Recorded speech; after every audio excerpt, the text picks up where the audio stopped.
Hi everyone, welcome to episode 8 of Integrity Bites. This week I'm going to share with you 5 tips for your organisation to reduce the risk of employee fraud and misconduct in 2021.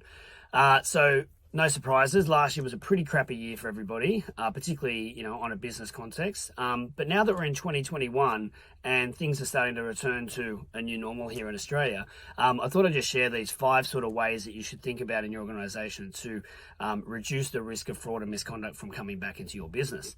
In terms of the risks of fraud and employee misconduct, the Association of Certified Fraud Examiners did a range of studies last year during the middle of COVID, and what they saw clearly from all their respondents around the world was there's been an absolute increase in employee fraud. So much so that I think it was 79% of respondents in the December survey said they'd seen fraud in 2020 during COVID, and 90% of those respondents expect it to increase further in the next 12 months, which makes it this year. So as we go back to work and we're getting back to normal, I mean, if you've been on the road, you've noticed that the traffic's increasing, people are getting back to the office. It doesn't mean the risk of fraud and employee misconduct's gone away. So these 5 tips are going to help you and your organisation reduce the risk of that this year. So let's get into it. So the first one is an oldie but a goodie. Set the right tone from the top.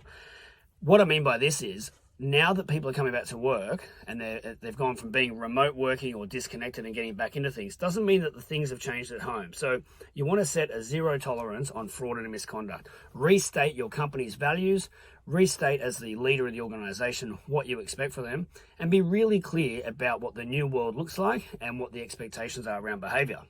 Number 2, really timely now to assess your risks. Now, large organizations do this pretty well, but the small to medium companies out there rarely ever proactively do risk assessments.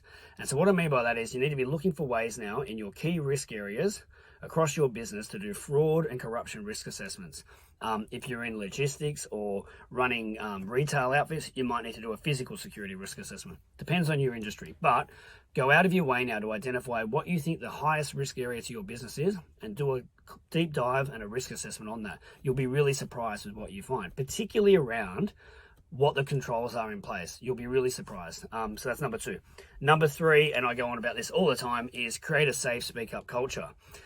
We are constantly seeing examples in the press throughout Australia of where people have had issues in their businesses or the government or local council, and they didn't speak up at the time or they didn't feel safe to speak up. So now that you've got people coming back into work, into the office, and things are picking up for your business, and you're restating that tone from the top and you're looking at your risks, really support that by saying, I want to hear from you. We want to hear if there's something not right. We want to support you.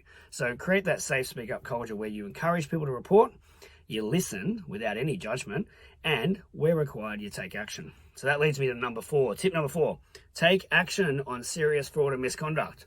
Nothing erodes trust more than when people in the business know there's something going on, they realize or understand that management know about it, and they don't do anything about it. Nothing erodes trust in a business or an organization or a council or a government party than a lack of action in relation to misconduct. So if someone speaks up or if you uncover some kind of fraud or misconduct event, it's vital you take action, okay? If you don't have the right skills and the right capability in your organization to take action, that doesn't mean you should ignore it. You need to go get advice to help you deal with that issue.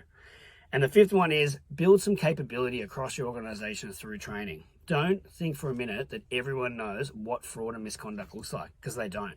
And yes, a lot of large organizations have learning management systems and they have code of conducts and those kind of things online, but we're noticing a really big trend now with clients wanting to do face-to-face training and even hybrid training. So we will do hybrid where we attend your office, do face-to-face, but other people who are working remotely will dial in via Zoom or Teams or whatever. Look for those opportunities to build capability and educate your people. What are the fraud risks that they need to look out for? What are the corruption risks? How do those things manifest in your business? What are the general misconduct risks? What are conflicts of interest? What are the red flags around fraud and misconduct that you need to be on the lookout for? And if you see those things, what do you do about it? Really, really big opportunity now in 2021 to re-baseline.